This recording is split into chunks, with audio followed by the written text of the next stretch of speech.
have here with us Thelma Probert and Janine Probert, who are a mother and a daughter who both served on as CattleWomen presidents. Well, I'm Thelma Probert. I live in Scipio. I've lived here for 70 years, and I have 3 children, of whom I'm very proud of, and we've had an extremely wonderful life. And I'm Janine Probert, Thelma and Dick Probert's daughter. I currently live in Orem. I was born and raised here in Scipio on the ranch.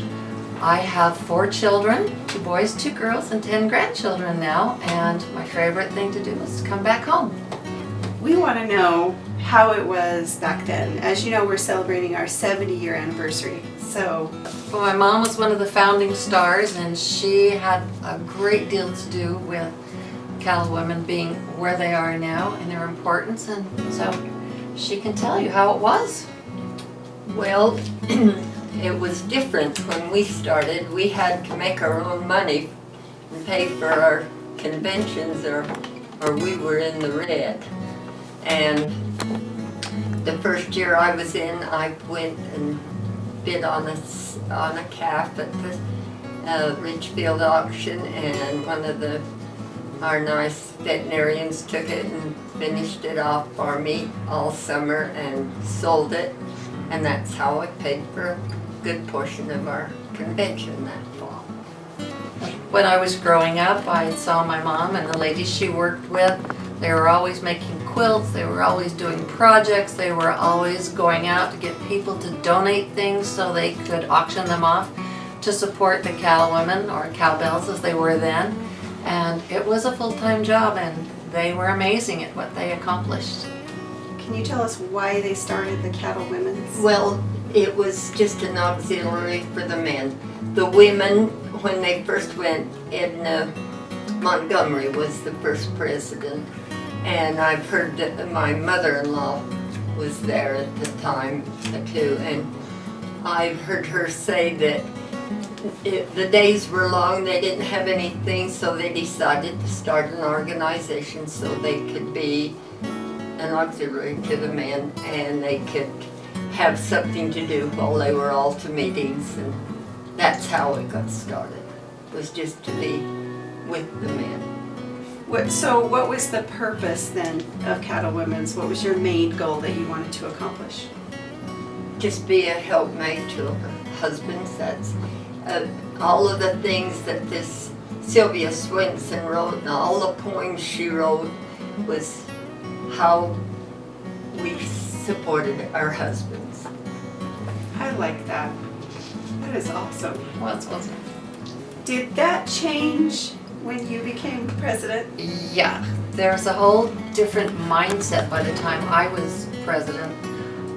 At that point, the women weren't just helpmeets and auxiliary, they were active partners, and I felt at that point that they needed the recognition, and people needed to know that they weren't just cowbells, and I love that name, but they weren't just an appendage of their husbands. They were active partners, and helped build the business, worked on the ranches, and they needed the recognition.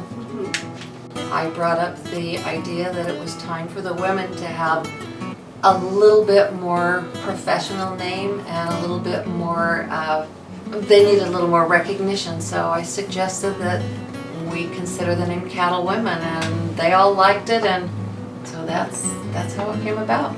Well, there was always a big presence at the state fair. And by the time I came in trying to teach people what went on in agriculture, especially in raising beef, and what the processes were, and to show the importance. So that was one of the main things. Right at that point, nutrition was becoming very important. And so it was a lot of educational programs that were starting to happen, that needed to be out there so the public could see the benefits of beef and keeping that in our kids' diets. Mm-hmm. We attended all of the state fairs, and our husbands served beef to all of them, and we had those big football players would come in and they could eat 5 or 6 steaks at a time. I remember that. And it was, that's the kind of thing we did an awful lot of. Okay. Public relations became very important. Very important. We just decided, and we went and presented the governor with a platter of prime rib, a prime steak. And oh, he was so excited. And then another thing we did, each year we picked a Father of the Year and gave him a half a beef. Wow. Every year. Where did you find the beef for that? We bought it, we saved money and bought it and had donations. Mm-hmm. And the happiest one I ever seen was a little man in Millard County, and he had been a teacher for years and years, and when we presented him with that father, it was just, he couldn't keep the tears back. We just looked at their background and what they had done for the cattle industry and for agriculture, and What they did Couldn't for think of our anything. kids in school and things like that. well, that's how we picked him that year. Okay. And that's the same time that we also started the Spirit of the Utah CattleWomens to recognize past presidents and women that had devoted so much time and so much energy and had such a love for the beef industry and for what their husbands were doing, and that's when we started that too. Okay. Tell me about the princess, or what did you call that? Oh, this CattleWomens Queen. Right? Yeah, Yes. the CattleMen's Queen? Well, that was still back when there were cowbells, but I think in the papers they called me the Cattleman's Queen. Okay. And I was able to go into the Miss Utah pageant. We had fundraisers. Yeah. We Yeah. had to. Yeah. And some of them were promoted by the stores. Oh, okay. Yeah. Very cool. That worked well with you guys, didn't it, to Yes, do that? it did. As I've told you, we had to make our money because they didn't hand it to us. Yes. Like, you know. So you made quilts, and what else did you do for fundraisers? Oh, we went around to the stores and they donated things and we sold them. We had, we'd have drawings at the dances, and the men helped us a lot with a lot of that. Yeah. Can you share with us some of the activities that you did? Oh, we did everything from miniature cook-offs to the fashion shows we were talking about. Her dad participated in the first cook-off First beef they cook-off. had Yep. Oh, in Denver.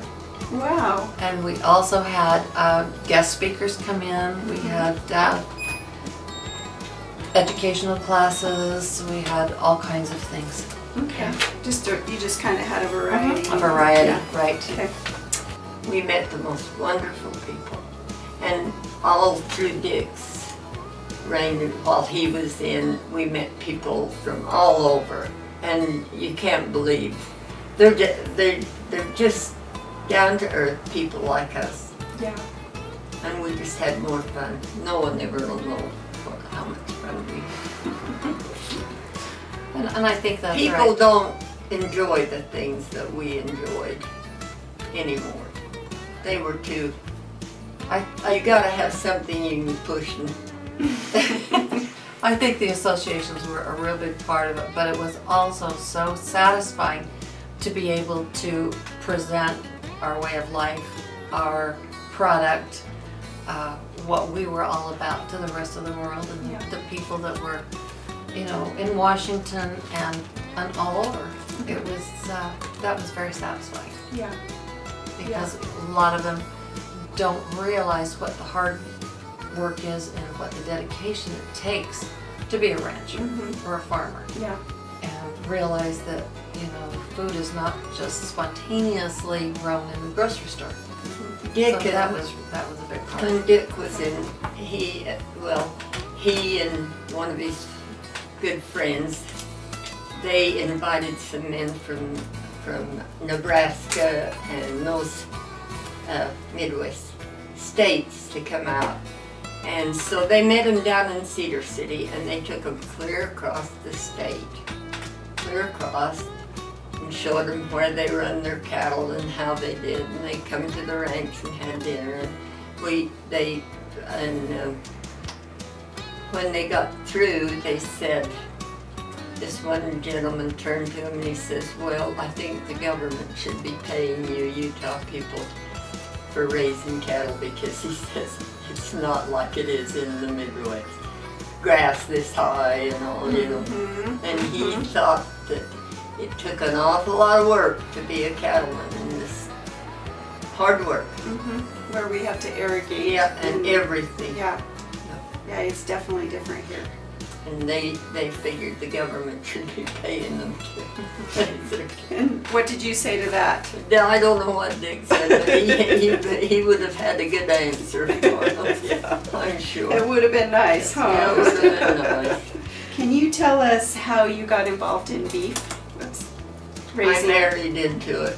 Married into it. And I was born into it. Born into Yeah. it. That's it. Yeah. So it's just, So before you were married, you didn't really do much with My dad was a farmer. He was a beet farmer. Oh, okay, And, yeah. You know, he raised So, beets and no, I come when I got here, when I married Dick had been raised that way, and that's just the way our life went on. We You started. meet the finest people in the You world. do. I mean, they are, I was just telling her on the way up here, they are the best people, aren't they? yes, they are. I mean, they're just the cream of the crop in the whole And no state. matter what is going on, they've always got a smile on their faces. And Yeah. they can always find something positive. Yeah. Is there anything else you'd like to share with us?